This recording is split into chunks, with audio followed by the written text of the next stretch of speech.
ഇന്ന് നമുക്കൊരു വെറൈറ്റി ടേസ്റ്റിൽ കോളിഫ്ലവർ തയ്യാറാക്കിയാലോ. വളരെ സിമ്പിളാണ്, നല്ല ടേസ്റ്റുമാണ് കേട്ടോ. അപ്പോൾ ആദ്യം തന്നെ കോളിഫ്ലവറൊക്കെ ഒന്ന് വൃത്തിയാക്കി എടുത്തതിന് ശേഷം ഒരു പാത്രത്തിലേക്ക് നമുക്ക് മഞ്ഞൾപ്പൊടിയും അതേപോലെ തന്നെ ഉപ്പും ചേർത്ത് നല്ലപോലെ ഒന്ന് തിളപ്പിച്ചെടുക്കണം. ഇനി ആ തിളച്ച് വരുന്ന വെള്ളത്തിലേക്ക് നമ്മൾ കോളിഫ്ലവർ വൃത്തിയാക്കിയതൊന്ന് ചേർത്ത് കൊടുക്കുക. ഒരു 5 മിനിറ്റ് നല്ലപോലെ ഒന്ന് തിളപ്പിച്ച് ഒന്ന് മാറ്റി വെക്കണേ. കോളിഫ്ലവറൊക്കെ ഒന്ന് നമുക്ക് ഊറ്റി വെക്കണം, വെള്ളമൊന്നും ഇല്ലാതെ ഒന്ന് ഊറ്റി വെക്കുക. അതിനുശേഷം നമുക്കൊരു പാനിലേക്ക് കുറച്ച് എണ്ണ ഒഴിച്ചു കൊടുക്കുക. നിങ്ങൾ ഏതാണോ ഉപയോഗിക്കുന്ന എണ്ണ അത് ഒഴിച്ചു കൊടുക്കുക. എന്നിട്ട് അതിലേക്ക് നമുക്ക് വെളുത്തുള്ളിയും ഇഞ്ചി പച്ചമുളക് ഇട്ട് കൊടുക്കുക, ഒന്ന് വഴറ്റി കൊടുക്കുക. അതിനുശേഷം അതിലേക്ക് കൊത്തി അരിഞ്ഞ സവോള ചേർത്ത് കൊടുക്കുക. സവോള ഒന്ന് വഴറ്റി കൊടുക്കുക. കൂടെ നമുക്ക് കരിവേപ്പിലയും ചേർത്ത് കൊടുക്കുക. എന്നിട്ട് നല്ല ബ്രൗൺ കളറാകുന്നത് നല്ലോണം ഒന്ന് വഴറ്റി കൊടുത്തതിന് ശേഷം നമുക്ക് അതിലേക്ക് മസാലകൾ ചേർത്ത് കൊടുക്കുക. നമുക്ക് എരിവിന് ആവശ്യമുള്ള മുളകും പൊടി, ഒരു 1/4 ടീസ്പൂണോളം മഞ്ഞൾപ്പൊടി, അതേപോലെ തന്നെ 1/4 ടീസ്പൂണോളം ഗരം മസാലപ്പൊടി. ഇടയിൽ നല്ലോണം ഒന്ന് മൂപ്പിച്ച് കൊടുക്കുക. ആ മസാലകളൊക്കെ നല്ലോണം ഒന്ന് മൂത്ത് വരണേ.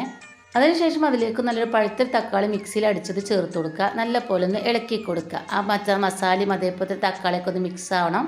നമ്മൾ തക്കാളി അടിച്ച ആ മിക്സിയിലേക്ക് കുറച്ച് വെള്ളം ഒഴിച്ചാണ് ആ വെള്ളം കൂടി ഇതിലേക്ക് ഒന്ന് ഒഴിച്ചു കൊടുക്കുകയാണ്. എന്നിട്ട് നല്ലപോലെ ഇളക്കി കൊടുക്കുക. എന്നിട്ട് അതിലേക്ക് പാകത്തിനുള്ള ഉപ്പ് ചേർത്ത് കൊടുക്കുക. ഉപ്പ് മാത്രമല്ല, കുറച്ച് മല്ലിയിലയും കൂടി അരിഞ്ഞതും കൂടി ചേർത്ത് കൊടുക്കണേ. എന്നിട്ട് നല്ലപോലെ ഒന്നും കൂടി ഒന്ന് ഇളക്കി കൊടുക്കണേ. ഇളക്കി കൊടുത്തതിന് ശേഷം നമ്മൾ തിളപ്പിച്ച് മാറ്റി വെച്ചിരിക്കുന്ന കോളിഫ്ലവർ ഉണ്ടല്ലോ, അത് അതിലേക്കൊന്ന് ചേർത്ത് കൊടുക്കുക.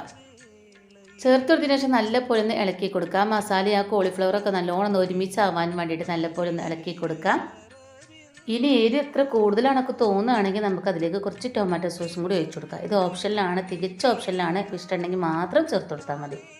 ഇനി അത് ചേർത്തതിന് ശേഷം നല്ലപോലെ ഒന്ന് ഇളക്കി കൊടുക്കുക. അതിനുശേഷം നമുക്ക് തീ കുറച്ചതിന് ശേഷം ഒരു 3 മിനിറ്റ് നമുക്ക് മൂടി വെച്ചൊന്ന് വേവിക്കാം. 3 മിനിറ്റ് കഴിഞ്ഞ് തുറന്നു നോക്കിയപ്പോൾ നമ്മൾ കോളിഫ്ലവർ റെഡി ആക്കണേ. വളരെ സിമ്പിളാണ്, നല്ല ടേസ്റ്റാണ്. അപ്പോൾ ഉണ്ടാക്കി നോക്കുക. ഇഷ്ടപ്പെട്ടാൽ ലൈക്ക് ചെയ്യാനും ഷെയർ ചെയ്യാനും മറക്കല്ലേ.